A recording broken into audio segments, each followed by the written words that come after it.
Boa tarde para quem chegou agora. Vamos dar prosseguimento ao evento.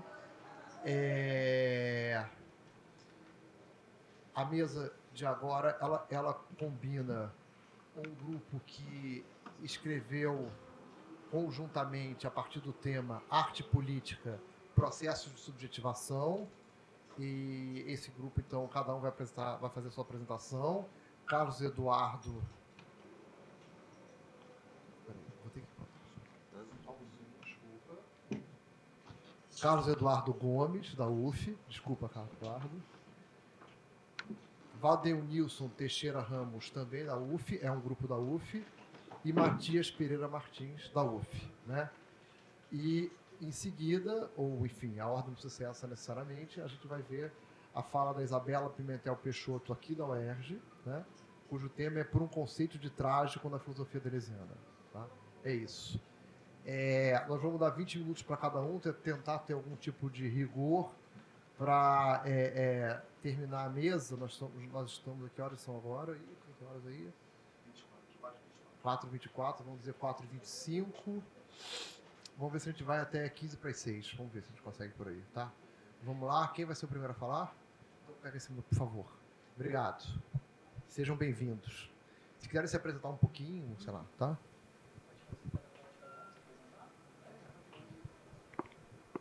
Boa tarde. Dá para escutar? Boa tarde, então. Meu nome é Carlos Eduardo. Como gesto de criação de espaço de abrangência, eu quero fazer uma autodescrição. Então, sou um homem branco, tem pele clara. Estou vestindo agora uma camisa com flores, que é branca com algumas flores que são rosas e azuis. Eu estou com um cordão prateado e estou com um colar branquinho com algumas pedrinhas brancas e azuis. Um short bege, estou usando chinelo, tenho o cabelo castanho claro e os olhos castanhos claros. E nós três aqui, então vamos falar sobre o tema arte e processo de subjetivação. Nós somos da psicologia da UF, né? Então creio que a gente tem um olhar um pouquinho diferente do que vocês estavam expondo até agora, que o professor expôs. Nós gostaríamos também de mas dizer antes algumas coisas que nós não queremos fazer. Queria declarar que eu não sou pioneiro de nada, eu não sou professor, assim como meus colegas aqui também não são professores. Nós estamos, então, interessados em expor alguma coisa que nós temos pensado e vivido. Então, nós queremos tirar a arte de uma, talvez, mera contemplação teórica, um caráter só representativo, e queremos colocar outras concepções possíveis de arte. Então, nós temos na apresentação, que o companheiro ali acabou de fazer, antes da nossa fala, sobre a arte como um bloco de sensações. E esse composto de perceptos e afectos parece ser sinônimo de possibilidade. Então, a gente está vendo uma definição de arte que é justamente como um processo de abertura para outras formas de sensibilizar a realidade. E nisso parece traçar pistas importantes também para algo que não fica só num campo teórico, mas também no campo do vivível. Então, é isso que parece interessar para nós. A minha fala, então, ela está sendo bem parecida como uma base para o que meus outros colegas aqui vão dizer, e me interessa, então, dizer que a arte, como esse processo de abertura e de sensibilizar outras formas de estar na realidade, de estar no vivível, e, consequentemente, de criar outros mundos possíveis. Então, eu gostaria também de trazer outros autores para confluir justamente com Deleuze. Eu não vou ficar só no Deleuze, assim como eu não sou nenhum tipo de especialista em Deleuze ou na psicanálise, não sou especialista. Gostaria, então, de confluir, ou seja, de fluir em conjunto, sem perder qualquer tipo de singularidade. Gostaria de chamar, então, para confluir o Nego Bispo, que é um autor quilombola, não sei se todos aqui conhecem. Ele é um autor que ele se trata bastante da oralidade, então ele coloca alguma coisa em relação à sociedade de escrituras, sociedade da oralidade. Eu também não vou ficar preso a isso, não vou dizer só de uma sociedade de escrituras ou só de uma sociedade da oralidade, mas me interessa pensar, a partir desse autor, não desse autor, mas desse homem, dessa vida, que faz ressoar tantas outras vozes, faz sentido pensar a arte também como, claro, um bloco de sensações, então potencialidade, possibilidade, mas conversa das almas. E faz sentido pensar uma arte que, ao ser possibilidade de criar outras vidas possíveis, outros modos de sensibilizar a realidade, faz sentido pensar também que seja uma conversa. Mas outra coisa mais interessante é pensar que essa conversa, que essa possibilidade, não se dá de maneira linear. Nós não podemos simplesmente dizer que esse processo de abertura ocorre comumente em todos os territórios, todos os corpos. Seria interessante pensar também que tem algumas distinções de gênero, de sexualidade, de territorialidade, de epistemologias. Então, falar sobre arte como bloco de sensações, que parece ser bastante em relação a uma possibilidade de abertura, é também dizer que essa conversa que se dá, essa conversa das almas, como o bispo chama, parece ser algo bem parecido com demarcar que há territórios, demarcar que há corpos. Então, essa produção ela é sempre impregnada de alguma coisa. Claro, nós temos a escrita, nós temos o cinema, nós temos a escultura, nós temos a pintura, e também parece um quê de impregnação desse sujeito. Então, o corpo escritor ele está impregnando a arte, assim como ele é impregnado por ela. Então, faz sentido pensar a territorialidade, faz sentido pensar o corpo escritor, e não só escritor, mas, claro, artístico no geral. Parece bastante interessante pensar isso. Então, se quer pensar algo que não está separado, essa separação não parece fazer muito sentido aqui, nessa conversa. Então, nós queremos pensar territorialidade e corpo, juntamente com essa conversa das almas, com essa possibilidade de abertura. Então, nessa possibilidade de abertura, se engendra esse caráter político, que já foi exposto aqui, por várias pessoas aqui, um caráter político da arte. Então, não é só uma estética, não é só uma política, mas é uma estética que se entrelaça a essa política, a essa possibilidade de convivência, de coafetação. O que eu chamei de confluência. Então, nós estamos aqui confluenciando com alguns autores, nós estamos colocando o que pensamos como arte, as possibilidades abertas pelo, foi chamado devir artístico, e queremos agora também dizer que a arte é um lugar de disputa, e disputa de mundos possíveis, disputa de territorialidades possíveis. Não parece fazer muito sentido aqui para nós dizer que as condições de possibilidade de criação e de efetuação de existências, de corpos que podem ser possíveis, de corpos que vivem e de corpos que morrem, não parece ser algo dado linearmente. Essa condição de possibilidade parece variar bastante de território, de corpo, de tempo. Então, nós queremos colocar aqui a arte como política, como bloco de sensações também, como conversa das almas, mas principalmente como disputa. Disputa de que corpos podem aparecer, de que corpos não podem aparecer, e de que territorialidades aparecem de maneira hegemônica ou não. Isso parece fazer bastante sentido nessa conversa que não se dá de maneira linear. Mas uma coisa, cabe também dizer que nesse processo, então, que eu disse que as condições de possibilidade não parecem ser as mesmas para a criação artística, assim como para efetuar os modos de vida, ou as modas, ou seja, aquilo que, como é que se interage com o vivível, não parece aparecer de maneira linear, depende, claro, uma territorialidade, um corpo, e nós conseguimos ver alguns discursos e alguns modos de vida, ou melhor, algumas modas de vida que aparecem hegemonicamente e que suprimem outros tantos de Soares de vozes. Então, confluenciar a partir de Nego Bispo, mas não ignorando as contribuições de Deleuze e de Guattari, parece ser bastante interessante para pensar corpos e territorialidades na arte, que não está sendo algo dado, o conceito de arte, com certeza. Nós conseguimos conceber aqui na última discussão que não é algo dado, mas em constante disputa. E se está em disputa, podemos colocar também o campo artístico como não somente um caráter meramente representativo, como poderia muito bem ser dito pelos corredores, mas nós queremos dizer também que é um lugar de disputa de corpos e de territorialidades possíveis. Nisso, eu gostaria de ler um poema, que é de autoria do Nego Bispo. Nego Bispo eu fiz uma apresentação muito decente, desculpa. Nego Bispo é considerado um mestre quilombola, ele tem ganhado bastante notoriedade aqui, no Rio de Janeiro. Ele tem aparecido, ele foi na UNB para o Encontro de Saberes, ele fala bastante sobre oralidade. Ele tem 2 livros, um que realmente ele escreveu, o outro ele escreveu com uma outra professora da academia. Um livro chama A Terra Dá, a Terra Quer, o outro Colonização, Quilombos, Modos e Significações, e parece traçar pistas bastante traçar pistas bastante importantes para compreender a arte com a sua territorialidade e seus corpos possíveis. Então eu gostaria de ler um poema de Nego Bispo, novamente. Fogo, queimaram palmares, nasceu Canudos. Fogo, queimaram Canudos, nasceu Caldeirões. Fogo, queimaram caldeirões, nasceu pau de colher. Fogo, queimaram pau de colher, e nasceram. E nasceram tantas outras comunidades que os vão cansar se continuarem queimando. Porque mesmo que queimem a escrita, não queimarão a oralidade. Mesmo que queimem os símbolos, não queimarão os significados. Mesmo queimando o nosso povo, não queimarão a ancestralidade. Então, o que parece aqui que Nego Bispo coloca, e não é só Nego Bispo que coloca, mas ele faz ressoar tantas outras vozes e tantos outros corpos que, pela fala dele, conseguem enunciar algo, parece fazer bastante sentido que essa disputa artística e essa disputa que acontece, a destruição de várias maneiras de se expressar com o vivível, parece uma disputa que não se separa da política, e não pode separar também da sobrevivência. E essa questão da sobrevivência como possibilidade de fazer outras maneiras de sensibilizar a realidade possíveis. Então, estamos na UERJ, estamos aqui num estabelecimento, estamos aqui numa instituição, e nós viemos da UF, e não sei como é aqui, realmente não conheço, mas pelo menos, claro, poderia falar de uma maneira geral aqui do Rio de Janeiro, mas as epistemologias que nós estudamos parecem ser bastante euro-estadunidenses, bastante eurocentradas. E bem, mediante isso, claro, estou falando no evento do Deleuze-Guattari, não estou de maneira nenhuma falando que está errado isso, eu gosto muito das confluências que nós podemos encontrar em Deleuze-Guattari, mas eu gostaria de alertar também que a territorialidade e os corpos não podem ser ignorados. Então, se nós olharmos ao redor aqui na sala, nós vamos ver tantos outros corpos, tantas outras histórias, que não parecem ser a mesma coisa. Se eu faço uma leitura de um tal autor e venho aqui falar para vocês o que eu consegui ler, o que eu consegui falar a partir dele, eu já estou enunciando certa disputa de significados e de maneiras de aparecer na cena pública, certas maneiras de sensibilizar a realidade. Então, parece que a arte, ela não pode ser somente a arte como qualquer outra, claro, colocando a arte aqui, colocando também a escrita como arte, colocando a escultura, a pintura, o cinema, essas expressões artísticas, elas não parecem estar separadas dessa territorialidade, desses corpos.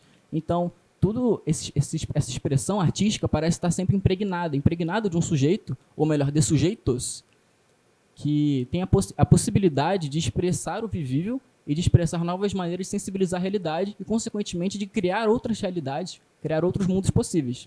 Então, é isso que interessa aqui para nossas falas, pensar a arte, com certeza, como um bloco de sensações, como conversa das almas, mas, claro, como disputa de vidas possíveis e disputa de, também, corpos possíveis, corpos que sobrevivem na cena pública. É isso que me interessa. Boa tarde. Está funcionando aqui? Fazer rapidamente minha autodescrição também. Meu nome é Matias, sou estudante de psicologia na UF também. Sou um homem branco, de cabelos longos, tenho uma barba preta, estou usando uma blusa branca com estampa verde, uma bermuda cinza e um chinelo preto. Partindo de tudo isso que o Cadu trouxe aqui, eu me interessei muito em pensar as formas como que a arte se dá, visto que a gente já evidenciou aqui essa relação muito forte entre o fazer artístico e o fazer político, que são, de certa forma, indissociáveis. Sempre dentro do fazer artístico tem uma esfera política muito presente, e fazendo arte a gente faz política também. Eu me interessei em pensar como que nos territórios onde estão se criando formas novas, formas inovadoras de produção política, de organização política, como que a arte, qual o papel que a arte cumpre ali, e como que essa arte ela também se abre para um espaço de criação maior nesses territórios onde a política também está se abrindo para novas formas de experimentação. E aí eu trouxe aqui um exemplo que eu vou tratar ao longo da minha fala, que é o movimento zapatista no México, que muitos de vocês talvez já tenham ouvido falar, que é um movimento indígena autônomo que busca construir comunidades autônomas, tanto fora da perspectiva da política institucional, quanto fora também da perspectiva de tomada do poder das experiências socialistas do século XX. Então, é bem uma quebra dessa ideia de política como representação. Aqui a política aparece como autonomia, como autogestão, como modos de vida, como essa construção coletiva de formas de viver. E aí eu acho que fica muito evidente essa conexão da arte e da política, esse agenciamento estético-político, quando a gente olha para essas comunidades zapatistas que estão construindo uma nova forma de produzir política, de produzir autonomia territorial, e a gente observa também como que a arte funciona nesses lugares. Então, primeiro que todo fazer político deles está sempre impregnado de uma estética. Então, longe de certas... A política muitas vezes é vista pela maioria das pessoas como uma coisa chata, como uma coisa sem vida, e eu acho que eles sempre colocam vida, colocam arte, colocam essa face estética dentro da produção política deles. Então, muitas vezes os comunicados são feitos em forma de poesia, as organizações políticas normalmente giram em torno de assim, por exemplo, um exemplo que eu achei aqui muito interessante de como que quando comunidade se formam, a primeira operação que eles fazem juntos é a pintura de murais juntos. A arte está presente nesse momento de produção política como uma forma de agregar as pessoas, agregar a comunidade, fazer essas almas conversarem, como o Cadu colocou aqui. E aí, tipo... E aí, a estética ela não é meramente uma ferramenta, não é meramente um instrumento para a produção política, mas ela já está ali indissociável da política. Toda política vem junto com uma produção estética. E também a gente pode pensar isso também como uma forma de cuidado da comunidade consigo. A gente vê que essa forma de fazer política, sempre de uma forma artística, sempre uma forma de possibilitar os mais diferentes modos de vida germinarem. Inclusive, é muito interessante, que eu acho que casa totalmente com o pensamento de Deleuze e Guattari, que um dos lemas das comunidades zapatistas é que eles lutam por um mundo onde caibam vários mundos. Eu acho que isso conversa totalmente com a perspectiva de arte que a gente está colocando aqui, dessa pluralidade radical, dessa diversidade, sempre fugindo dessa hierarquização, sempre permitindo uma certa imanência, uma horizontalidade dos modos de vida. Eu acho que quando você pensa a arte e a política nessa perspectiva da autonomia, da pluralidade, está pensando também numa perspectiva de cuidado da comunidade, porque ela para olhar para si mesma, para se ocupar de si mesma, tanto os sujeitos individuais quanto esse sujeito coletivo comunitário. E, enfim, isso funciona como uma forma de cuidado para que a comunidade possa agir no mundo, possa agir na política, sempre tendo em vista esse cuidado consigo mesma, evidenciado na estética também. E acho muito interessante porque muitas vezes quando se fala de formas de movimentações políticas que carregam essa perspectiva do Deleuze, do Guattari, a gente pensa muito em Maio de 68, pensa muito nos levantes na autonomia operária italiana da década de 60 e 70. Eu acho interessante mostrar que isso está presente para além desse universo europeu e até hoje em dia, porque a organização zapatista ela perdura até hoje e é um dos movimentos mais interessantes e mais criativos de organização política e enfrentamento do capitalismo e do neoliberalismo. E é isso.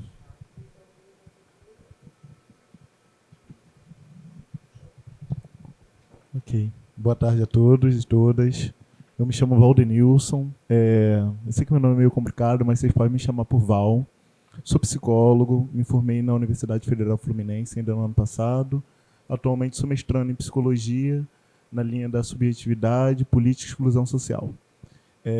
Também sou autor do livro Por uma Escrita Imunda, onde eu vou talvez trazer pistas e pensamentos sobre o lugar do plano afetivo e o plano dos afetos, uma política dos afetos, que passa a escrita, literatura e arte. E eu vou estar talvez seguindo pistas através daí, desse meu pensamento. Sou um homem negro, de pele retinta, tenho traços negroides acentuados, como lábios grossos, o nariz mais achatado, mais arredondado. Meu cabelo é um cabelo crespo, cacheado. Agora estou com uma camisa social meio que aberta, quadriculada, cinza e preta. E uso aquele cordãozinho, tipo de pedra de energia, assim, sabe, pontiaguda. Todas as falas que nós trouxemos e pensamos até o momento, ela está tomando como concepção estética ou concepção de arte que ela não está no caráter técnico de uma produção de um quadro. O Deleuze, no que é a filosofia, traz uma pista importante que vai dizer que a obra dura enquanto dura um sorriso. Ali a pista de pensamento de um plano estético e da produção da arte que seja esse do afetivo, esse dos afetos, esse que não é o plano do regime visual, ou regime dos olhos. Aqui talvez a gente já esteja talvez dialogando e pensando. Eu acho que é importante eu também dizer qual é a minha posição. Minha posição é um pouco antropofágica, no sentido que eu devoro esses autores e estou interessado em entender o que na carne dele me fortalece para pensar. E aí o que outros autores eu vou também devorando, entendendo para que eu possa formar uma outra multidão em mim, confeccionada em mim. Então, eu vou talvez trazer uma multidão de pensadores, né? Um diálogo aí com Conceição Evaristo, também com o Nego Bispo, com o Deleuze e com o Foucault. Até o final da minha fala, talvez eu quero chegar ao ponto de entender a estética como plano de disputa, como plano de produção de desejo e como é que determinadas forças reacionárias e determinadas forças fascistas se utilizaram de técnicas e tecnologias afetivas para não só propagar paixões tristes, mas desejo e aniquilamento da diferença. Então, minha fala vai ser mais ou menos por aí, depois a gente pode abrir para dialogar um pouco mais. No que é filosofia, o Deleuze está dizendo um pouco disso para a gente, sobre enquanto dura um arte, enquanto perdura um sorriso, e ali há pistas de pensamento para a gente entender a arte não como uma técnica de um quadro, mas como produção de um plano afetivo, ou seja, uma operação no plano imanente das nossas subjetividades, que talvez nos ajude a olhar hoje, né? Eu tenho, para mim, uma concepção de filosofia um tanto quanto kantiana, né, que é para fazer diagnóstico do presente, para que a gente possa entender os nossos a priori, talvez não tão transcendentais, mas nossos a priori históricos, para entender as produções de forças do nosso tempo. Muito recentemente, tentando, me valendo então disso para fazer um diagnóstico de hoje, uma questão para mim é muito cara para mim, para pensar. O que foi o que nós vivemos no período aí de governo Bolsonaro e qual foi as atualizações das forças nesse momento? Talvez tenha um risco de eu dizer que o fascismo começa com o Bolsonaro ascendendo em 2018.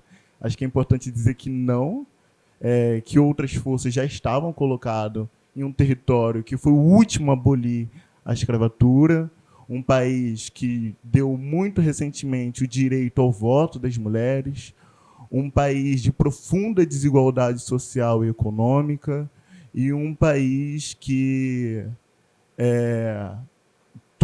agora estamos aí com um projeto de lei que veta, né, mas por mais que seja institucional, veta a possibilidade de casamentos homoafetivos. Esse é o território ao qual nós estamos habitando e essas são as forças de combate que estão circulando por aí.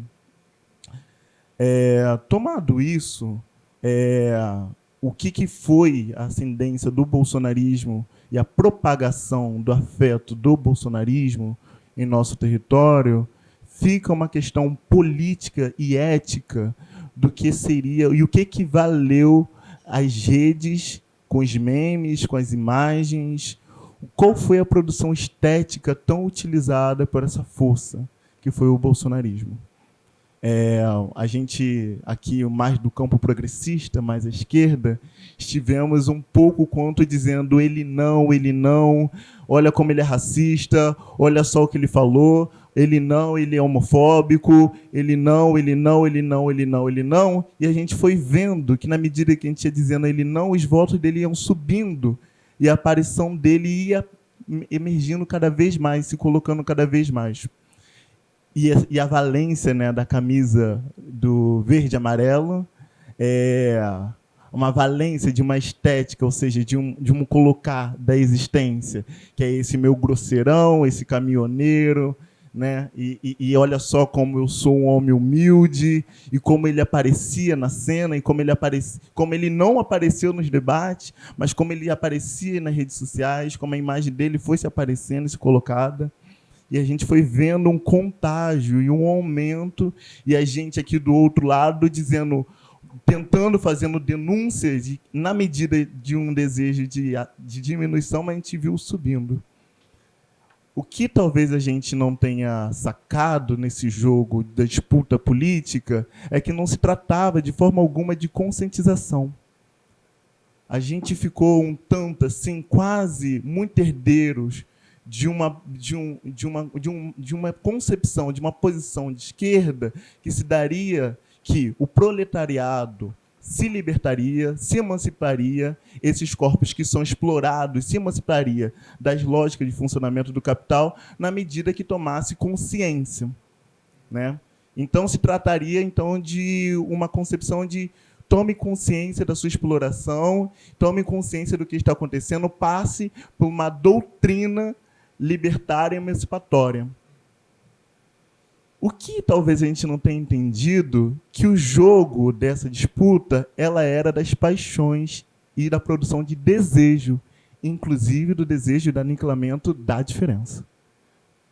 Enquanto o Bolsonaro, a gente dizia, olha só, ele é homofóbico, ele ia e falava, sim, eu sou homofóbico e eu tenho direito para falar isso. A gente dizia, olha só, ele é misógino, ele ficava, sim, eu sou tão misógino que eu não estupraria você, repórter, porque você não merece. Olha, ele é racista, veja só como ele é racista, e ele vai na Hebraica em São Paulo, né, e diz, lá tinha negros, lá tinha judeus, tinha indígenas que não valiam arroba, são todos preguiçosos. E o público aplaude, o público grita, e a gente olha só o que ele está fazendo, e ele, isso mesmo estou fazendo, e a gente viu uma ascensão cada vez mais dessa figura, né, e desse ódio. O que estava colocado, assim, talvez esteja aqui provocando e pensando junto com vocês, é que, naquela época, pensar 17 era como um confessionário impessoal. Era tipo, sim, estou com ele, né? E, na verdade, cada vez mais se gritava mito, mito, mito, mito, porque ele diz uma verdade, ele se coloca politicamente e esteticamente com a performance da sua vida, com o desejo de ódio e aniquilamento dessas dissidências. Talvez, um pouco, quando saiu o resultado, a gente tenha sido cooptado por um contágio de luto, né? Nossa, que país que nós vivemos. Eu não sei o quanto vocês viveram essa experiência de uma tristeza, assim, que diminuiu em muito a nossa potência de agir e pensar no mundo. Talvez um pouco querendo desviar, um pouco querendo encontrar outras forças de contágio e outras forças de subjetivação, inclusive para que outros Devi pudessem se aparecer na cena, autoras e pensadores e músicos talvez tenha trazido uma lição interessante para a gente. A Bia Ferreira, na música dela, Cota na Esmola, ela tem um trecho que ela diz exatamente assim. Existem muitas coisas que não te disseram na escola. Cota não é esmola. Experimenta nascer preto na favela para você ver. O que rola com o preto e pobre não aparece na TV. Opressão, humilhação, preconceito. A gente sabe como termina quando começa desse jeito. Desde pequena, fazendo o corre para ajudar os pais, cuida da criança, limpa a casa e outras coisas mais. Deu meio-dia, toma banho e vai para a escola a pé. Não tem dinheiro para o busão. A sua mãe usou mais cedo para poder comprar o pão. E já que está cansada e quer carona no busão, mas é preto e pobre, o motorista grita não. E essa é só a primeira porta que se fecha. Não tem busão, já está cansada, mas se apressa. Chega na escola, o outro portão se fecha. Você demorou. Você não vai entrar na aula de história. Espera aí, fica mais um pouco e entra na segunda aula e vê se não se atrasa de novo, a diretora fala. E ela não vai dormir e devagarinho vai aprendendo que se a passagem é 3,80 e você tem 3 na mão, ela interrompe a professora e diz, então não vai ter pão? E os amigos dela riem mais todo dia e riem cada vez mais e humilham mais. O que você faria? A Bia, ela esteja mais do que uma proposição de uma tomada de consciência do que a experiência negra no Brasil, ela está interessada em contágio. Ela provoca. Tem muita coisa que não te disseram na escola. Cota não ela esmola. E se caso vocês tenham visto a performance dela, e ela vai aumentando o tom e ela vai olhando...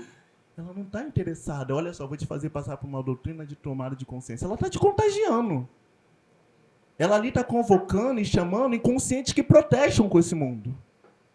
Na medida que ela fala que parece que ela está narrando da sua vida, e eu diria que não, ela não está falando da singularidade da sua vivência, mas ela estaria falando de uma experiência, tomando as concepções de Walter Benjamin, e a experiência enquanto habitação no território e aquilo que nos aficiona e se torna comum, ela está ali convocando para outra experiência de outra vida. E talvez tenha um perigo também de quando a gente lê a Bia Ferreira, que seja, ai meu Deus, mais uma vez ela vai dizer que o pobre, o preto, ele vai morrer, ai meu Deus, o preto, tadinho dele, não conseguiu estudar. Ela não está interessada nisso. Tem outro trecho, tem outra música dela, que ela vai dizer, não precisa ser Amélia.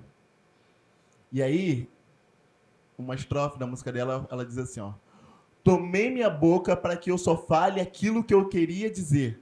A caneta, a folha, o lápis, agora que eu comecei a escrever. Que nunca me cale. O jogo só vale quando todas as partes puderem jogar. Sofrida, sou preta, e essa é minha treta. Me deram um palco e eu vou cantar. Canto pra tia que é silenciada, que dizem que a pia é o seu lugar. Pela mina que é de quebrada, que é violentada e não pode estudar. Canto pela preta objetificada, gostosa, sarada, que tem que sambar. A dona de casa lava, limpa e passa, mas fora do lar não pode trabalhar. A dona de casa limpa, lava e passa, mas fora do lar não pode trabalhar. A dona de casa que limpa, lava e passa, mas fora da casa não pode trabalhar. Não precisa ser Amélia para ser de verdade. Se tem a liberdade para ser o que você quiser, seja preta, indígena, trans, nordestina, não se nasce feminina, torna-se mulher. O que a Bia Ferreira talvez esteja convocando não é essa figura aqui para se voltar a ser. O professor falou sobre os tipos sociais que se assumem, e ali nós temos ali 3 lutas, né? Que é a subjetivação, a significância, e esqueci o terceiro. E o organismo. Aqui nós estamos falando sobre um devir outro. A Conceição Evaristo, nos Becos da Memória, ela toma a sua escrita como escrevivência. E ela vai dizer que ela escreve para as putas e as malandras que habitam nas memórias de sua favela, nos becos de sua memória, da sua favela. E ali, essa obra, ela não está ali narrando, olha só, a polícia invadiu, nos mataram, olha só, chegaram aqui, nós estamos... Ela está narrando outra história, ela está narrando outra coisa que é ser negro no Brasil. Ela inventa, ela cria, ela faz devir negro ali. E talvez esse seja um gesto de convocação e chamada de um consciente que protesta, que não é voltar aos processos de cristalização do que foi dito que é ser negro. Ela está dizendo de uma alegria, está falando de axé. E aí acho que fica mais difícil sacar, porque a gente está muito colonizado, né? Teve uma fala lá na UF, de um colega, que ele foi um pouco... Estava falando sobre política de pigmentaridade e estava assumindo a sua postura enquanto homem negro, apesar da pele clara. E depois, né, porque a gente, quando tem pele retinta, né, e se fala de negritude, fala de raça, a gente vira autoridade, a gente vira, né, os que sabem tudo, né? Muitos colegas estranharam, porque ele é pele clara, como assim ele é negro, né? E aí vieram para mim falar assim, Val, você acha que aquele cidadão, ele é realmente negro? Aí eu, o que você está chamando? O que é negro para você? Ah, porque ele não é vítima de bala perdida, a polícia não vai parar ele, então não sei se ele é um corpo matável. Então ser negro é ser corpo matável? Quais são as concepções de ser negro que a gente está coabitando e reivindicando? Não é à toa que vocês brancos sentem tanta pena da gente e não se relacionam. Lógico que você só vê a gente como morte. Vocês não vê a potência, não vê a alegria, não vê outras coisas. Talvez a Neuza Santos esteja mais correta do que nunca. É necessário tornar-se negro. Talvez seja necessário tornar-se mulher. Talvez seja necessário tornar-se outro. Olha, eu não estou falando nada de tomada de consciência, de um programa sindical, e olha só, vamos transformar a sociedade, tem um programa, temos um telo, vamos seguir para cá, não estou falando nada disso. Estou falando de abertura. E quais são as condições de possibilidade para que essas aberturas possam acontecer? A arte me parece um bom convite. A arte me parece um belo convite de um contágio de mundo outro. de uma tomada de si outra. Tem uma aula do Foucault que eu gosto muito, que é o Hermenêutica do Sujeito. E aí a gente, hermenêutica do sujeito, então uma leitura do sujeito, né? Hermenêutica, leitura, né? Interpretação do sujeito. E ali ele está interessado de uma tomada da vida como uma obra de arte. O Foucault traça pistas que algo que a sociedade moderna inventou e a gente toma não faz muito sentido. Quem eu verdadeiramente sou, quem eu, na minha essência, preciso encontrar, é o trabalho do divã, né? Você precisa encontrar seu desejo, precisa encontrar esses processos que são inconscientes, torná-los conscientes, e aí você vai entender a verdade sobre o sintoma. Os gregos não pensam assim, os gregos ficam assim, quem eu vejo? Eles estão interessados em pensar em ethos, etopoese, que é a tomada da vida como uma obra de arte. Como que eu confecciono a mim, a partir de uma série de exercícios, porque não é fácil, não é uma coisa que se dá, não se dá por consciência, por um exercício da razão pura, mas algo que se volta, inclusive, contra si mesmo. Um combate de si, uma agonística de si, que o Foucault vai resgatar. O cuidado de si é agonística de si. É combate consigo. Não é consciência. Não é acessei uma razão, acessei uma verdade. Esses autores, como a Bia Ferreira, Conceição Evaristo, estão chamando e convocando por um afeto, por uma afecção. É contágio. Talvez para que a gente possa resistir a essas forças que ainda estão aí, essas forças de aniquilamento estejam aí, a gente precisa pensar quais são as políticas de contágio que nós temos assumidos e quais são as condições de possibilidade de abertura nós temos encontrados nas nossas políticas de contágio. É no encontro com a amizade, é nesse set que nós estamos aqui, onde eu assumo um discurso pastoral e eu falo, vocês ficam quietos, e ouvem o pastor falar, olha só. Mas talvez eu também esteja interessado aqui, com essa exposição, contagiar vocês, para que a gente possa pensar outras formas de contágio, que não seja da cristalização, mas que nos convide para o mundo dos outros. Bom, é mais ou menos por aqui. Eu vou encerrar a minha fala, depois a gente pode abrir mais para a conversa. E é isso. Obrigado, gente.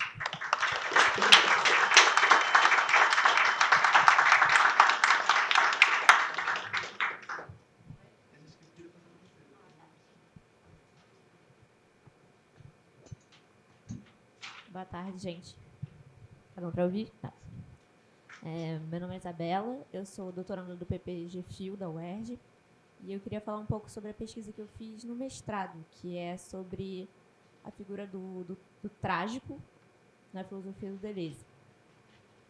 Porque a figura do trágico aparece no Deleuze e na obra com Guattari, aparece de muitas maneiras e, às vezes, aparentemente meio contraditórias. No Nietzsche a Filosofia, o trágico parece ser um prelúdio para a filosofia da diferença.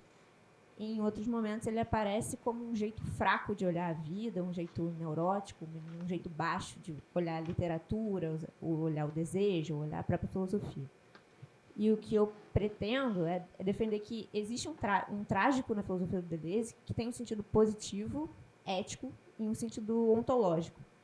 E que ele tem uma importância especial, principalmente no Diferença e Repetição e no Nietzsche a Filosofia.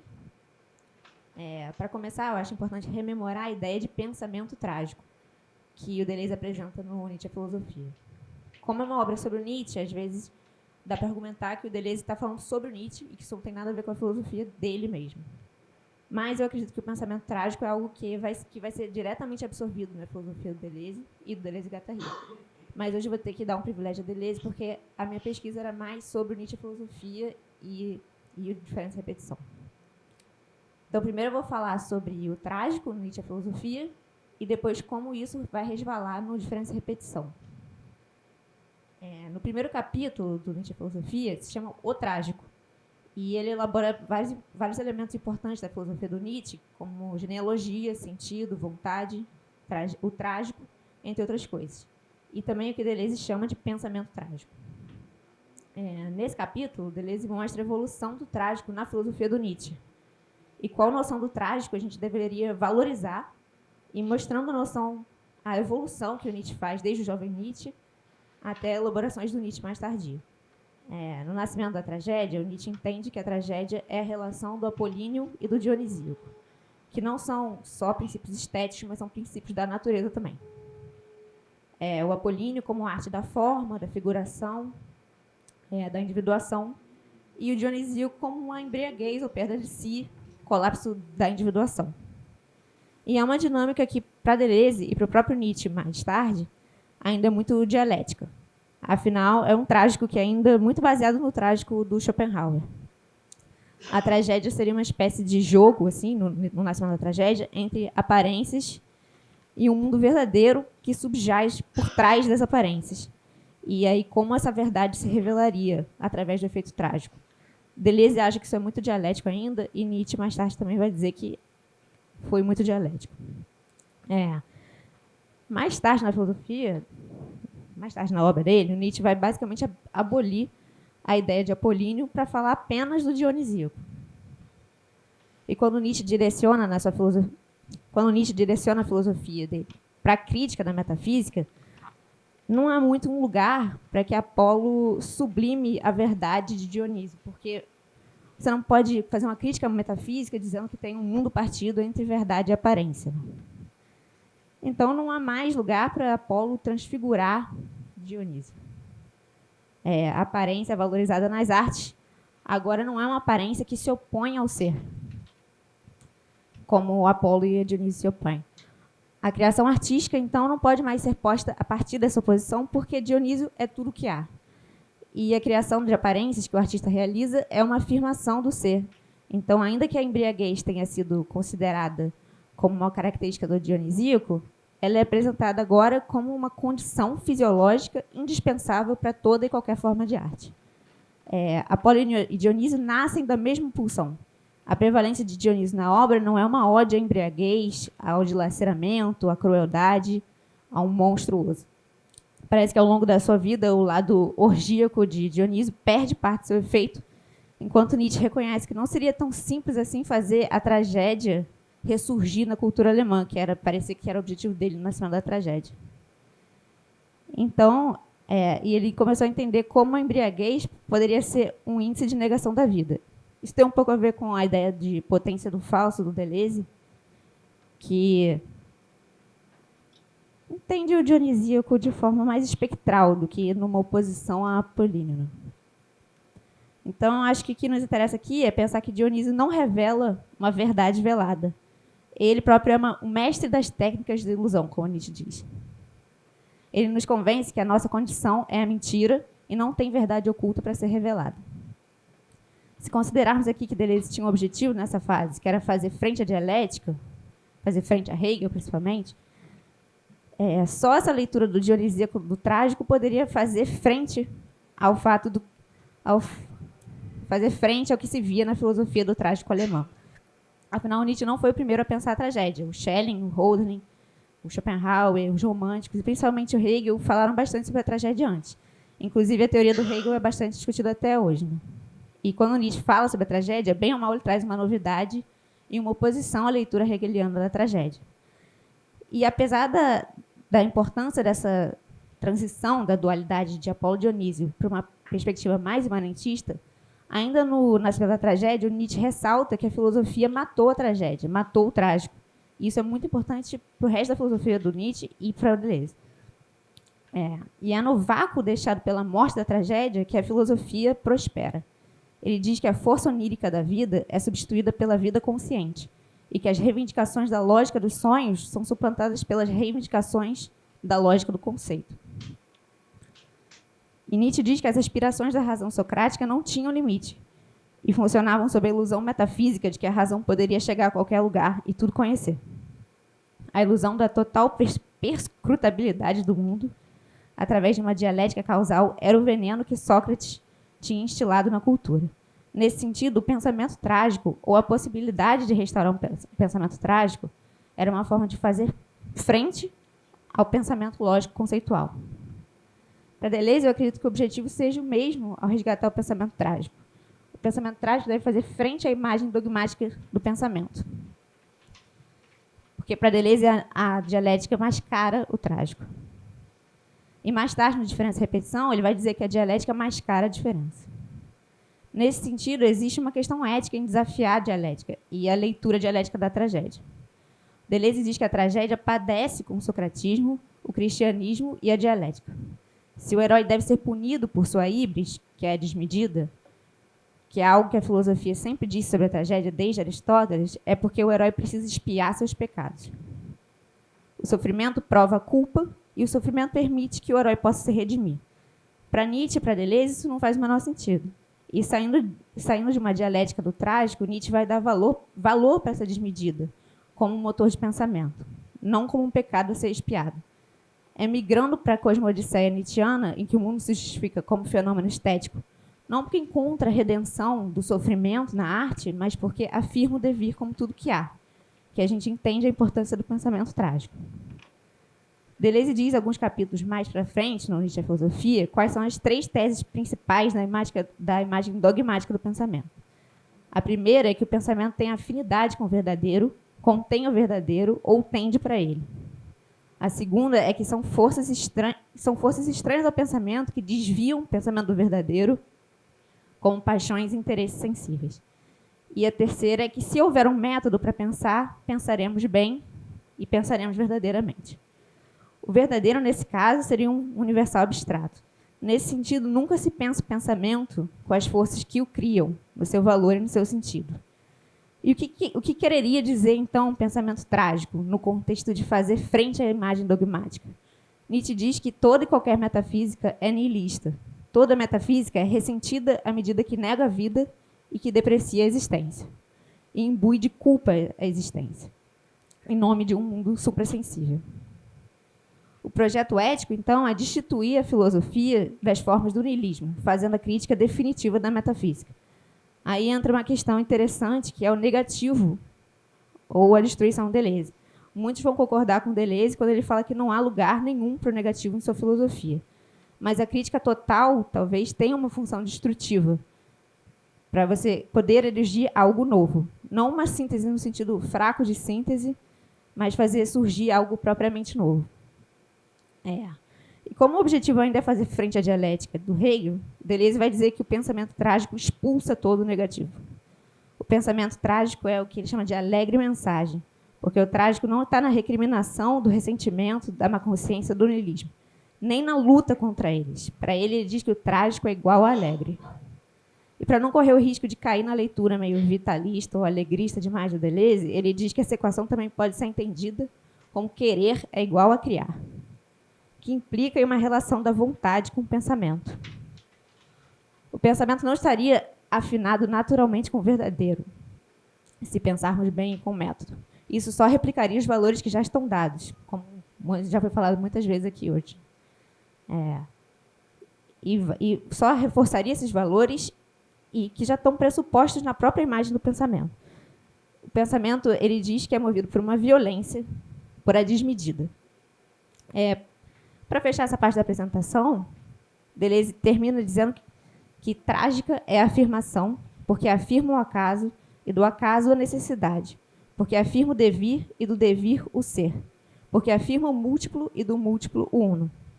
O trágico é o lance de dados, todo o resto é niilismo, patos dialético e cristão. É uma caricatura do trágico, uma comédia da má consciência. Então, se a gente pensar em uma passagem que me trouxe muitos questionamentos, quando Deleuze e o Guattari falam que uma leitura baixa de Kafka, do Beckett ou de Nietzsche, seria transformar o gênio em angústia, transformar o gênio em trágico. Eu acredito que eles estão falando do trágico num sentido atribuído pela recepção filosófica do trágico, em geral, que é um trágico com patos dialético e patos cristão, que é um trágico caricato, e que, às vezes, engloba até o trágico psicanalítico. Mas, no Diferença e Repetição, eu acredito que existe uma função positiva para o trágico. Independente desse sentido de trágico vai se manter ou não no restante da obra, eu acho que ele teve uma função importante para engendrar a ideia de diferença. No capítulo 2 do Diferença e Repetição, o trágico reaparece. Um dos principais pontos do livro é que o juízo surge de um mundo de intensidade, e que o juízo não pode simplesmente presumir a si mesmo, assim como o discurso da representação. Há um fundo de diferença da qual a representação emerge, E daí surge a querela com Kant. Deleuze vai disputar aspectos importantes da dedução transcendental de Kant. E, claro, não vai dar para entrar em detalhes sobre isso agora, mas Kant quer provar que existem categorias justificadas a priori, que justificariam o modelo do juízo se aplicando sobre tudo. Deleuze vai dizer que são necessárias sínteses do tempo para que as sínteses kantianas aconteçam. E essas sínteses não podem ser explicadas do ponto de vista do juízo. O ponto aqui é que, mais uma vez, há algo mascarando o ser. Assim como ele disse que a dialética mascarava o trágico. O juízo existe, ele é possível, mas não dá para explicar tudo através dele. E não é possível explicar de onde ele vem através do próprio modelo do juízo. E é basicamente isso que o Deleuze vai querer demonstrar. Entendendo que Deleuze quer estabelecer uma filosofia que não se centra no sujeito, não pressupõe o sujeito e não parta dele, é preciso então buscar algo anterior à emergência do sujeito. As sínteses do tempo que Deleuze formula são o que possibilita a formação da subjetividade. Tanto no Nietzsche a filosofia, tanto quanto no Diferença e Repetição, o que está em jogo é demonstrar que há sim a dialética e a representação, mas que anterior a elas há um mundo de intensidade. Não vai dar para entrar em muitos detalhes sobre as sínteses, e o que me interessa hoje é a terceira síntese, que são 3 sínteses. Mas a primeira é uma síntese do presente, do hábito. A segunda é uma síntese do passado, que é a síntese da memória. E a terceira síntese é o que eles chamam de síntese do futuro.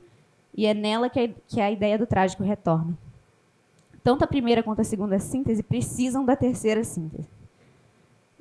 E ela poderia dar base para as primeiras duas e resolver a relação do presente com o passado, mas ela traz mais um problema. O que ela faz é demonstrar que o sujeito transcendental do Kant se calca numa falsa necessidade de haver um sujeito que faz as sínteses ativamente. E para a terceira síntese, a síntese do futuro, o Deleuze relaciona algumas ideias diferentes, como a forma vazia do tempo e a ideia de um tempo fora dos eixos. Existe um tempo trágico aqui, que ele relaciona tanto a Hamlet quanto a Édipo, que é o tempo depois da cesura, como fala o Hölderlin. O Hölderlin diz que na peça do Édipo existe uma cesura, e depois da cesura, o futuro não é mais contínuo ao passado e ao presente. O tempo agora não é mais cíclico, como se apresentava em algumas tragédias. Deleuze diz que Édipo em Colono, vagando no deserto depois de furar os próprios olhos, é algo como a forma vazia do tempo, que é uma ideia que ele empresta do Kant. Não é um tempo que é medido pelo espaço, ele não serve para mensurar o espaço. É um tempo vazio, não circular, que tende ninguém sabe para onde, porque ele também não tem um telos e um sentido final. E é assim que se abre a ideia de uma forma pura do tempo. A sucessão não é a forma como o tempo se organiza, é a forma como o tempo aparece para nós. Para Deleuze não é justificado falar que o tempo funciona como sucessão, porque isso é uma mera impressão que nós temos. Deleuze retoma essa noção para afirmar que a estrutura sucessiva do hábito, da memória, são simplesmente modos de uma forma pura do tempo. E esse tempo puro que subjaz é o futuro. Nós atuamos incorporando o passado puro no presente, porque a gente repete. Mas isso gera algo verdadeiramente novo, o futuro como novo. E é a partir do retorno do passado que o futuro se constitui como um excedente do presente. Então, é o futuro que nos permite relacionar o passado com o presente.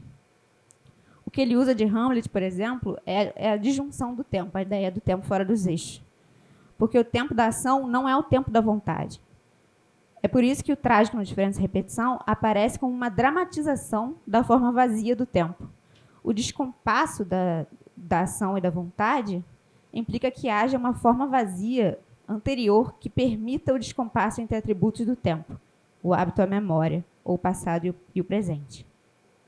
Hamlet quer vingar seu pai, mas não consegue, porque há um vínculo com o passado e ele não se vê à altura da ação. Em algum momento, ele exerce a ação e se alinha com o momento presente. O que Deleuze quer é levar as últimas consequências à ideia da forma vazia do tempo, porque Kant ainda atribui a síntese do tempo ao sujeito. Deleuze quer dizer que o tempo é autossintético. Podemos ver agora que a repetição ocorre não porque as mesmas formas se repetem, mas porque o mesmo campo de diferença intensiva se repete. O que retorna, então, é a forma pura do tempo, na forma da diferença intensiva, em diferentes expressões atuais. o que se relaciona com a ideia do eterno retorno para Deleuze, já que o eterno retorno é o eterno retorno da diferença, não o eterno retorno do mesmo. O que sempre retorna, nesse caso, é a forma vazia do tempo. E, para concluir, eu acredito que haja uma certa continuidade entre o trágico que aparece no Nietzsche, a filosofia, e no Diferença e Repetição, porque os dois apontam para problemas que o pensamento da representação traz. A representação se confunde com a realidade e se confunde com o próprio pensamento e se coloca como origem de tudo. O que Deleuze afirma, através do trágico, nos dois livros, é que há um plano de intensidade sobre o qual a representação se assenta, mas é preciso reconhecer que a representação não tem primazia. O pensamento trágico, no Nietzsche, a filosofia, é o que se aventura a criar um problema para essa primazia. E o trágico, como dramatização da forma vazia do tempo, que a gente vê no Diferença e Repetição, demonstra para a gente que o sujeito transcendental não é a origem de tudo, mas se assenta e surge de um plano de intensidade que permita que ele emerja. Então, a filosofia de Deleuze não é uma filosofia trágica que diz que a vida é trágica, o ser é trágico, algo do tipo. Mas eu acredito que a figura do trágico aparece como uma ressonância para dizer sobre esse fundo de intensidade. É isso.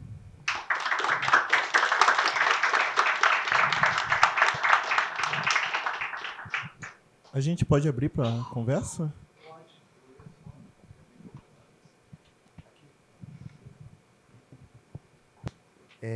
Bom, muito obrigado por essa mesa magnífica. Estou bastante feliz com essa mesa aqui. Enfim, elogiar muito a apresentação. São apresentações diferentes entre si e que enriquecem, realmente bastante enriquecedoras. É legal que teve a apresentação sem leitura direta do texto e com leitura de texto, e das duas maneiras funcionaram de maneira muito legais, assim, e tal.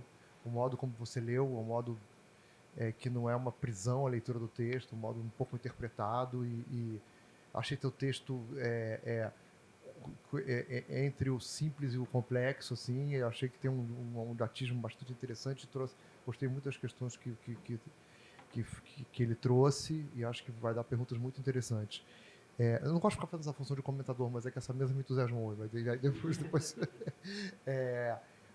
achei a sua apresentação, me senti uma profunda identidade da maneira como eu estou tentando pensar o problema do fascismo no Brasil, e sobretudo quando você fala sobre isso, de não ser uma questão da consciência, ou como que está, na verdade, reverberando o modo como o Deleuze e o Guattari veem que, não só isso está fazendo, mas como eles veem que o Reich coloca a questão, né? Mudar a abordagem da questão, né? Perguntar, por exemplo, como as massas teriam se enganado pelo fascismo, mas o que ter feito desejar aquilo, né?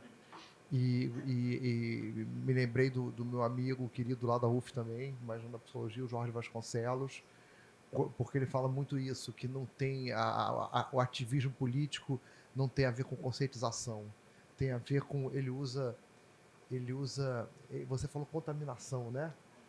Ele fala contaminação, é isso. Eu acho que ele fala contaminação, ele fala isso, é isso. Tem outra palavra que ele usa também, mas tem a ver um pouco com isso aí também. Mas não é contaminação, tem uma outra palavra que ele usa. Contaminação que parece remete um pouco a doença, então não é bom. Tem a ver com... Daqui a pouco eu me lembro do conceito, mas tem a ver com isso, assim. Tem a ver com sensibilização também, é uma outra coisa, né?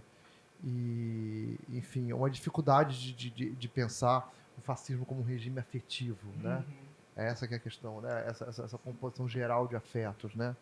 E a ilusão de que eles se tornaram assim porque não escutaram a nossa verdade. Se a nossa boa nova for escutada, né? Faltou educação ao povo, né? Isso não serve nem com estatística histórica, né? Se pensar no fascismo histórico, né? Que acontece em países com importantes graus de escolaridade, né? A Alemanha é bastante alta. A Itália, que é um país mais desigual, né, tinha acabado de passar por um processo importante de escolarização antes do fascismo. Então, pode até se pensar, talvez sem simplificar, o fascismo e a escola nacional clássica, qual a relação que se pode ter. Mas, enfim, é isso. Vou abrir para as perguntas, então. Só eu joguei essas provocações aí. Tá? Quem quer perguntar? Alô? Tá funcionando. Não, então, eu tenho duas perguntas. Uma para você, Val. A primeira seria, né, eu gostei muito de como você concluiu um pouco a apresentação falando sobre essa questão do contágio, né, e não de conscientização e abriu para a questão da arte, né, e essa questão de produzir políticas de contágio, né. Eu queria tocar um pouco esse problema que é assim, uma das questões que me aflige bastante, sobre como pensar políticas de contágio, principalmente falando da arte, quando a gente, né, você falou até do Benjamin, né, quando a gente está num mundo onde a arte foi, assim, potencialmente capturada de forma total pela forma mercadoria, né? Então, se toda forma de expressão artística é passível de ser capturada pela forma mercadoria, como contagiar sem cair, justamente, né, no que o professor falava, né, nos clichês da representação, né, nos clichês, né, figurativos, né? Porque, em última instância, por mais que a gente consiga mobilizar afetos, né, que não são afetos tristes, né, que nem o Deleuze fala muito nos livros dele sobre Spinoza, né, alegrias passivas que permitem com que alegrias ativas surjam, isso ainda, né, tem que atravessar uma série de obstáculos até chegar lá, né? Então, assim, acho que com exemplos concretos a gente consegue entender melhor onde essas políticas de contágio poderiam estar, mas também a gente não pode fazer antecipação teórica da reconciliação prática, né, como Adorno fala. Mas, enfim, queria ouvir mais, você tem algum autor ou algum artista que você estuda que dá alguma indicação que para você faz sentido essas políticas?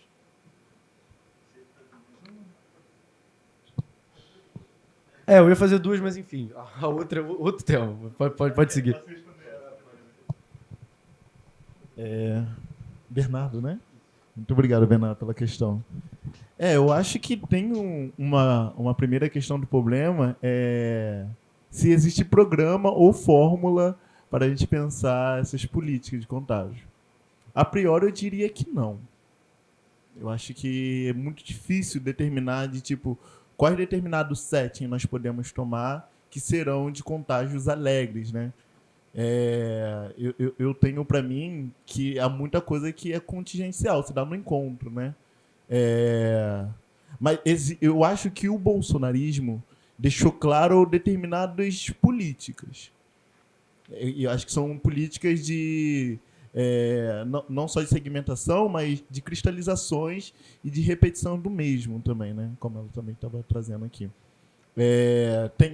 Tem políticas que são muito claramente destrutivas, de ódio, de contágio de ódio, de produção de desejo de aniquilamento.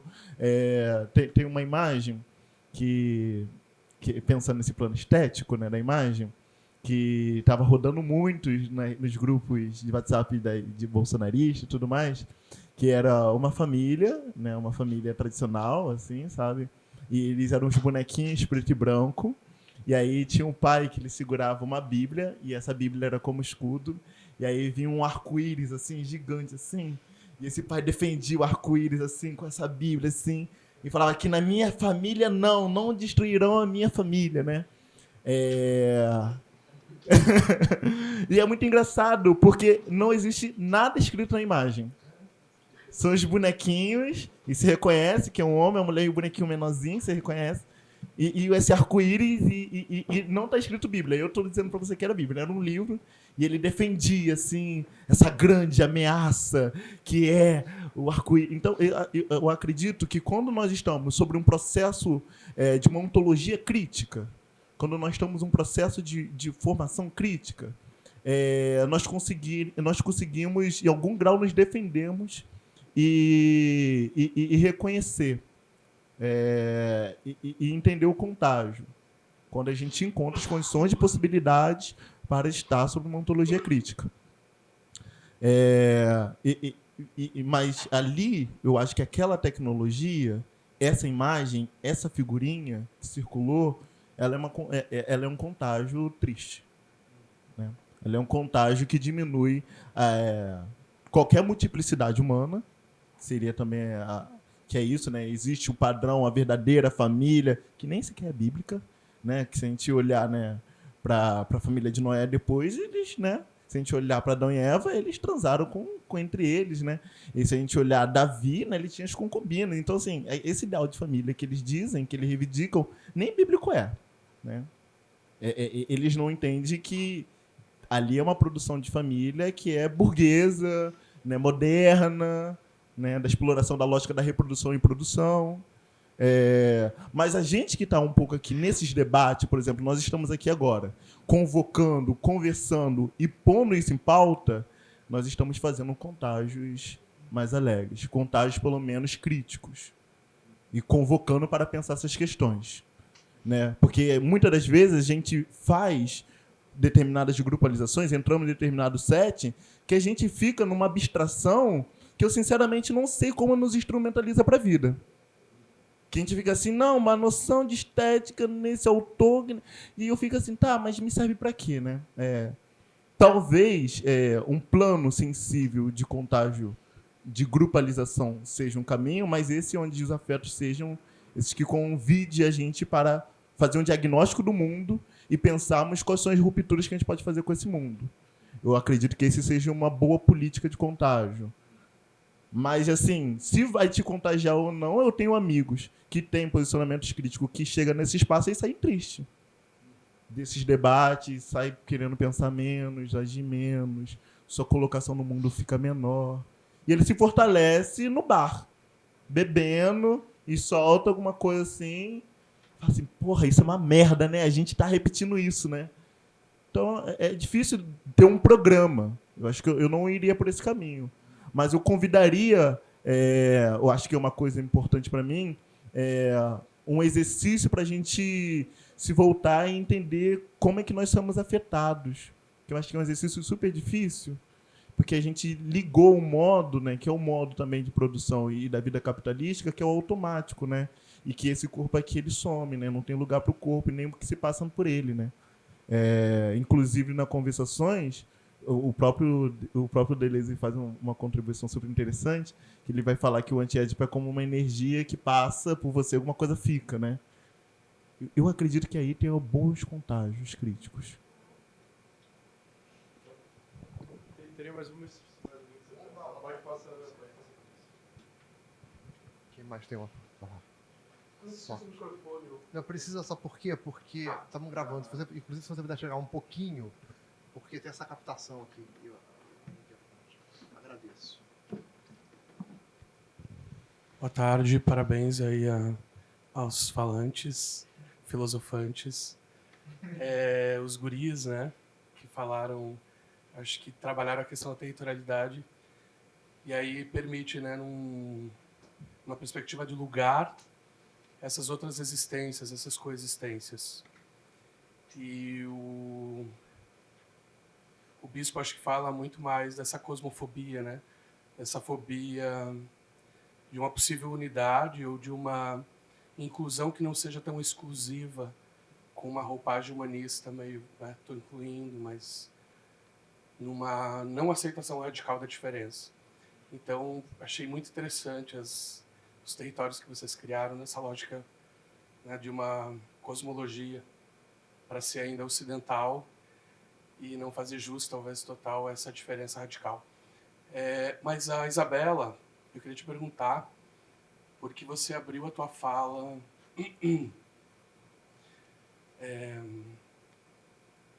você falou que o trágico é um prelúdio da diferença. Ele pode ser visto como um prelúdio da diferença. E eu acho interessante, acho que tem um atravessamento aí, né, nessas falas todas. Mas aí você conclui dizendo que ele é uma dramatização da forma vazia do tempo, né? E aí quando você pega o texto 67 do Deleuze, que tenta construir essa ideia de dramatização e constrói, né? Tenta e consegue, tem uma ideia de chacoalhar, assim, né? O dinamismo espaço-tempo dessas ideias, uma ideia com I maiúsculo, assim, com um pé no ocidente sempre. nessa tradição que é da filosofia. Aí você não acha que nessa afirmação e numa proposta, né, de uma filosofia afirmativa, que você tem aí uma possibilidade de ativar o niilismo como trágico sendo mais um conceito que vigora sem significado, que vigora, que vige, mas numa dramatização constante, numa impossibilidade que demanda a criação para colocar sempre em cena e nunca totalizar um ser, Como é que você construiria esse atravessamento assim, num possível deserto também aí de niilismo e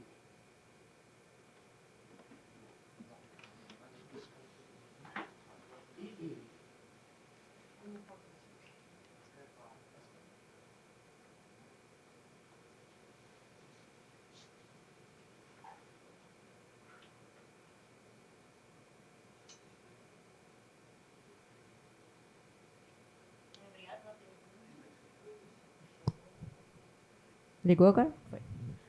Muito obrigada pela pergunta, bastante interessante. Uma pergunta complicada, mas interessante mesmo. Não, mas deu para entender. Acho que deu para entender.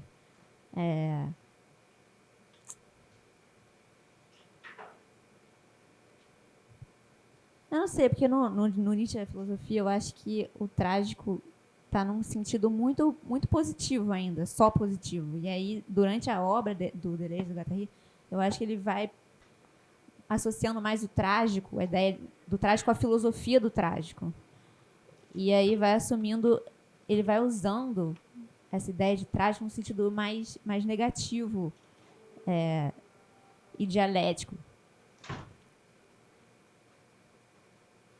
Mas eu acho interessante esse negócio da dramatização da forma vazia do tempo, porque eu acho que é uma reinclusão do trágico, uma positividade do trágico, de certa forma. Ou dramatizar uma forma que a gente poderia pensar a tragédia, né, que é a partir do tempo.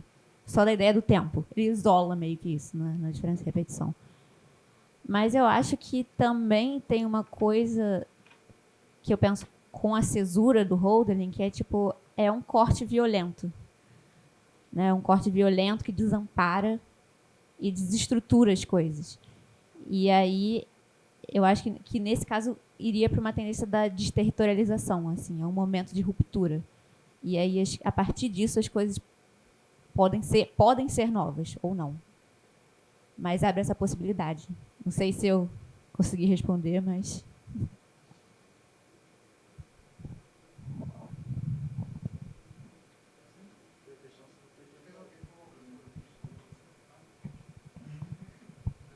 Boa tarde. Como que é seu nome? Sócrates. Sócrates. Olha só. Que coisa. Falou de filosofantes ainda. Eu achei muito interessante o que você levantou em relação ao Nego Bispo quando ele fala de uma globalização. Quando ele fala dessa concepção de colocar várias territorialidades numa coisa só, isso já é uma tentativa de dominação de um sobre o outro. É o que ele coloca. Acho muito interessante também que você levantou, mas não foi com esses termos, mas o que ele chama de guerra de denominações. Essa guerra de denominações seria justamente a tentativa de usar da palavra do colonizador para contra uma lógica que ele mesmo coloca. Então ele vai chamar a sociedade das escrituras, sociedade, ele tem uma concepção que sociedade, a palavra que ele usa é uma conjuntura social, que ela tem no padrão eurocristão monoteísta, assim que ele coloca, nessa gênese cosmofóbica, é sempre uma relação de verticalidade dos afetos. Então, sempre que tem uma relação que é nessa sociedade, ela parece muito estar em cima de títulos, muito em cima de eu sou isso, eu sou aquilo, e eu tenho uma verticalidade dos afetos no sentido de que nós não conseguimos conversar, nós não conseguimos confluir, mas é sempre que se coloca na academia, por exemplo, que o bispo falou no encontro que nós tivemos com ele, que ele foi lá perto da UF, falou que escreve para ler, para escrever de novo. Ele sintetizou o que se faz na academia. Você escreve, você lê, escreve de novo. Então, ele coloca essa globalização como tentativa colonizadora, tentativa de apagar territorialidades. E nessa guerra de dominações que ele coloca, ao invés de desenvolvimento, o envolvimento, ao invés de sociedade, a comunidade, ao invés de cosmofobia, uma relação natural, uma relação original com a natureza, ele está querendo colocar uma disputa de sentidos e de territórios, que corpos são... Ao invés de modas, ao invés de o que é colocado para que nós repitamos, modos de vida que ele considera originais. Então, quando a Bia Ferreira fala de tudo isso que o Val conseguiu expor, ela já parece, assim como a Conceição Evaristo, já parece colocar uma certa originalidade, colocar algo que não é cosmofóbico, mas algo que tenta se relacionar com a natureza de outras formas. Então é muito interessante isso. E o Nego Bispo, ele não está escrevendo sozinho, assim como ele não parte muito da escritura, ele parte muito da oralidade, e ele sempre está fazendo ressoar tantas outras vozes. E é justamente isso que ele coloca. O contra-colonialismo, também assumimos, de certa maneira, a decolonialidade na psicologia, é sempre uma tentativa de falar, olha, estamos ou não, algumas concepções não colocam assim, somos colonizados. O contra-colonialismo, por exemplo, fala que não se foi colonizado. Isso não quer dizer que não haja colonização, são coisas diferentes. Mas falar de Brasil é muito estranho falar só de um território brasileiro e não falar de territórios afropindorâmicos. É muito interessante ver que há separações, mas não no sentido de excluir, mas no sentido de afirmar, olha, é muito perigoso esse discurso de que o homem feito à imagem e semelhança de Deus é um homem só, é só um tipo de homem, e esse estereótipo geralmente no modelo euro-estadunidense, que se utilizou da estética, claro, na sétima arte, na cinematografia, para conseguir uma produção de afetos e de referenciais bastante importantes para a colonização. Então o bispo vai colocar o denominar, o dar nome. A primeira coisa que o adestrador faz aos bois é dar nome. Então se coloca um nome, se coloca índio, se coloca o africano, como se um continente inteiro colocasse uma pessoa, um estereótipo. E é isso que ele fala, que denominar é sempre dominar.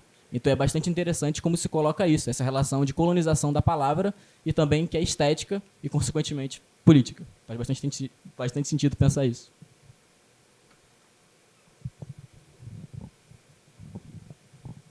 E aí, segue?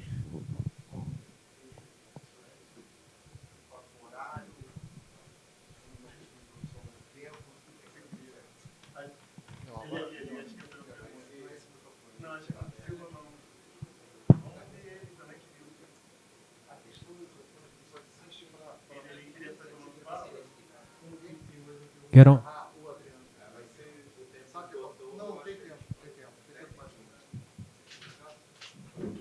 Oi, você que tá... Eu acho que só... Tá bom aí. Obrigado. Desculpa, gente. Boa tarde. Primeiro de tudo, parabéns a todas as apresentações. Foi muito, muito legal.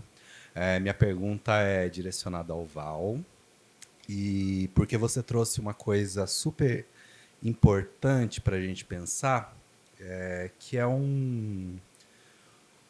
uma certa análise, uma análise do presente, do que aconteceu conosco no processo eleitoral da penúltima, né, eleição presidencial.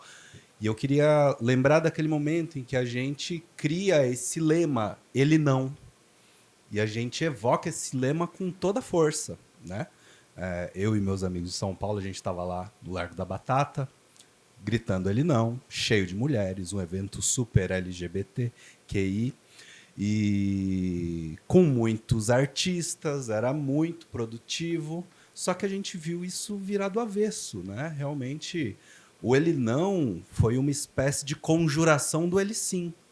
Né? A gente poderia até fazer uma interpretação lacaniana do porquê que isso aconteceu, né?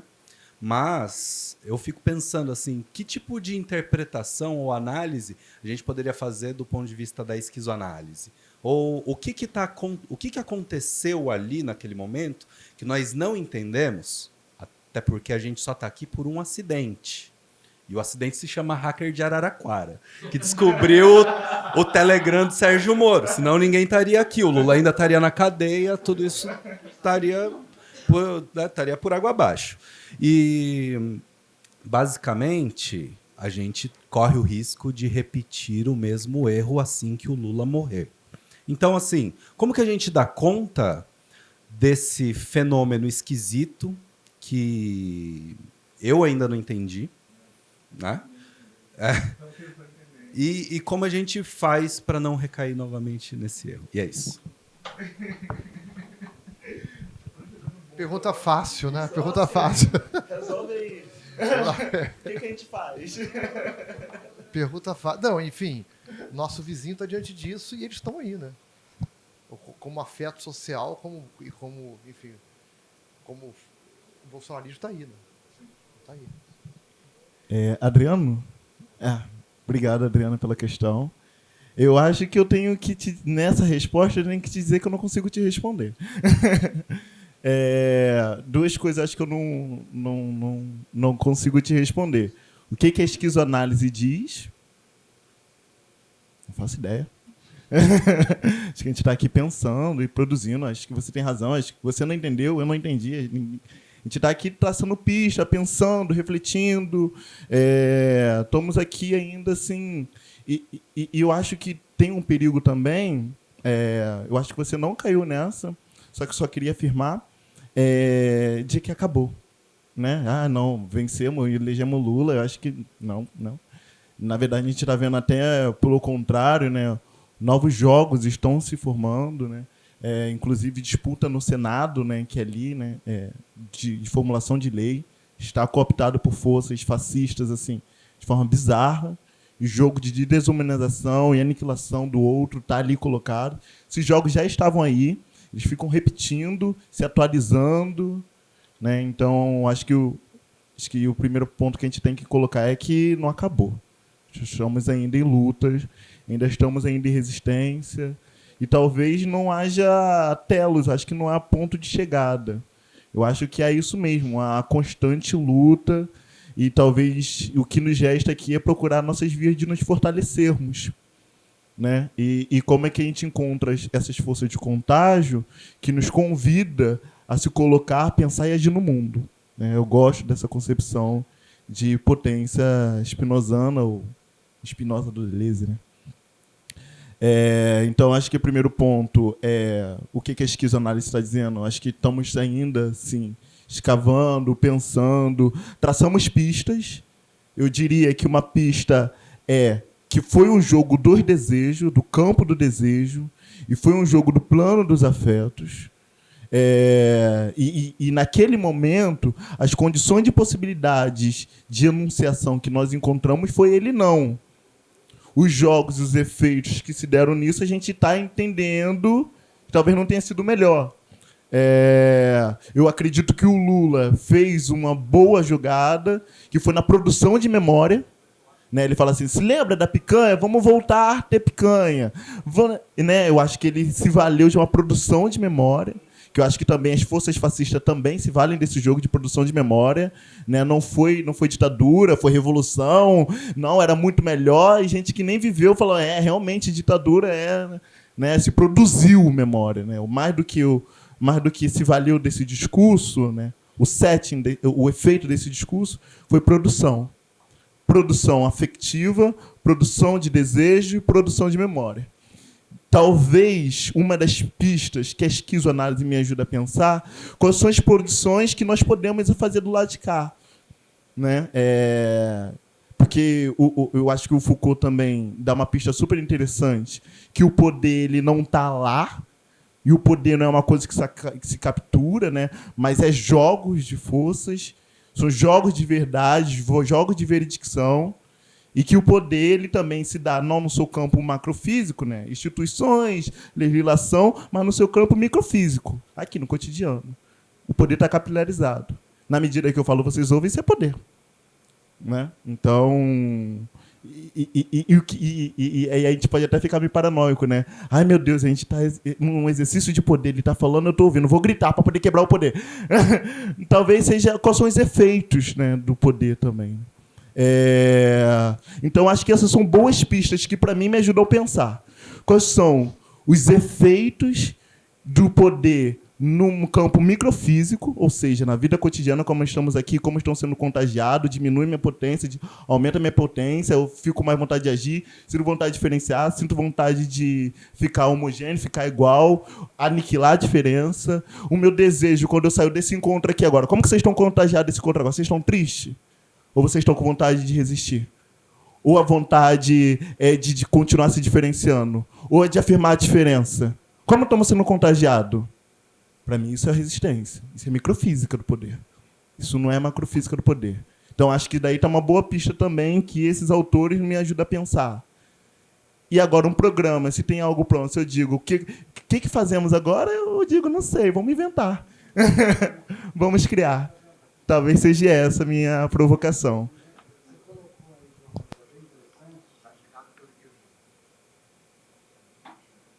Espero ter te ajudado a pensar. Uma polêmica que certa vez o Deleuze teve com Foucault. Porque o Foucault é desejo e prazer. Né? Nessa polêmica, o Deleuze diz que discordava de Foucault num ponto, porque o Foucault, naquela época, dava um primado ao poder, enquanto o Deleuze pensava o poder como uma posição de desejo. E é genial isso. A esquizoanálise entra exatamente por aí. Quer dizer, existem posições de desejo paranoico e fascistas? Sim. E existem posições de desejos esquizo-revolucionárias. E me parece que a política do Deleuze é toda ela traçada em torno do desejo mesmo. Porque quando ele entende que o fascismo não foi invenção de Hitler, mas o desejo do povo alemão, me parece que ele abriu na esquizoanálise a possibilidade da gente pensar a política aí, no âmbito do desejo. E isso a esquizoanálise faz o tempo inteiro, né? Porque o Guattari chega a dizer que tudo é política. Quando eles constroem uma micropolítica lá, naquele platô micropolítica e segmentaridade, eles estão o tempo inteiro combatendo certas posições de desejo que tomaram conta da massa. Agora, uma outra coisa que é importante também na esquizoanálise é que, se tudo é política, a criação tem que ser pensada também nessa perspectiva política. E pensar uma criação na perspectiva política do Deleuze e do Guattari é pensar num vetor de minoração, né? Poder traçar linhas de fuga para poder escapar dessas armadilhas que são construídas quando o desejo vai para uma posição de poder, que é assim que eles pensam, né? Foi essa briguinha com Foucault lá, onde podem surgir desejos de destruição e autodestruição, que são movimentos nazistas, ou desejos persecutórios e de grandeza, que são posições paranoicas. Me parece, estou aqui acrescentando, não estou debatendo contigo, que a esquizoanálise vai tratar disso do início ao fim. E que, quando você estiver fazendo análise individual a partir de uma perspectiva guattariana, você já está pensando política ali.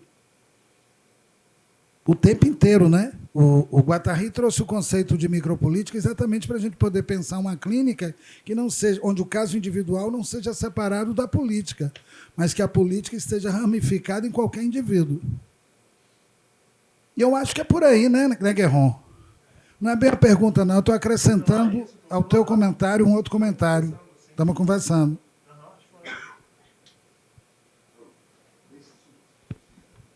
Tem que descer um pouquinho, Pedro.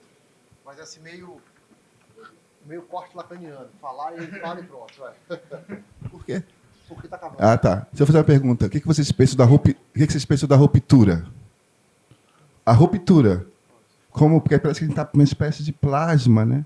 O contágio é fundamental, mas como passar do contágio para uma força micropolítica capaz de sair da representação institucional, por exemplo, como fazer desse evento uma força política, além da representação das apresentações, a ruptura.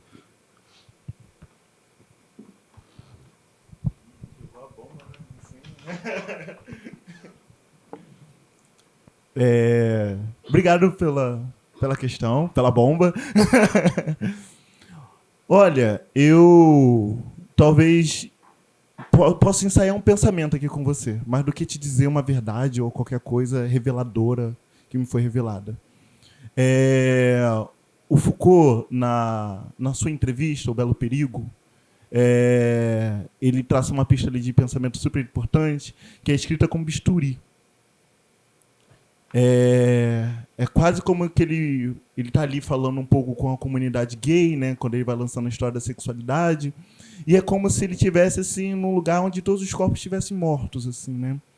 E aí ele vai denunciando o cristianismo, os desejos da comunidade de se tornarem heterossexuais, de casarem, e essa reivindicação, não, podemos casar, nós amamos igual os héteros, olha só, nós somos as pessoas do bem. E aí ele fala, vocês se perderam, né? E aí ele diz que no momento que ele escreve isso, que perde essa possibilidade de amar como invenção, como criação, olha só, vocês não são isso aqui, você pode ser outra coisa, mas não se deseja ser o mesmo, ele fala que quando a escrita dele corta, esses corpos começam a gritar. Talvez ali, essa escrita como bisturi, seja um pouco... A Conceição Evarista também tem Ai, então, eu amo essa mulher, cara. Tem um documentário, acho que foi publicado pela PUC, chamado Escrevivência. E ela vai dizer que o gesto da sua escrita é a sua forma de discordar desse mundo, e na medida que ela discorda desse mundo, ela sangra. Mas ela se diz que um pouco da vida seja um pouco disso, uma sangria desatada. Talvez um gesto de ruptura seja essa na carne, onde a gente sente ela assim, ai, senti, é comigo. Tá eu aqui cristalizado, tá eu aqui colocado. Eu acho que eu esteja pensando ruptura nesse lugar. Enquanto cisão, enquanto bisturi, enquanto corte, como as formas possíveis de a gente ter de discordar desse mundo e criar outra coisa. Acho que é isso. Bom, eu vou encerrar essa mesa, que foi espetacular. Dizer o seguinte, eu já saí do evento algumas vezes aqui. É melhor a gente ficar... Isso, né? Então, assim, eu já consegui sair algumas vezes. Tem que cuidado para a gente não cair numa posição paranoica, senão a gente perde o bonde. O bonde está passando. Eu já embarquei algumas vezes. Mas agora eu vou voltar para a instituição aqui, para o meu lugar aqui de coordenador do GT, entrar na representação e encerrar assim, o de hoje. E vamos comer. E temos um início de noite muito importante, em homenagem a uma pessoa muito querida e muito importante, que é o professor James Arias, tá? Está marcado na programação 18 horas, vamos começar às 18h15, o que eu acho um grande feito para o primeiro dia de evento, só 15 minutos de atraso. Então, é isso, para a gente conseguir também se alimentar um pouquinho, alguma coisa assim. Tá bom? Muito obrigado, gente. Valeu.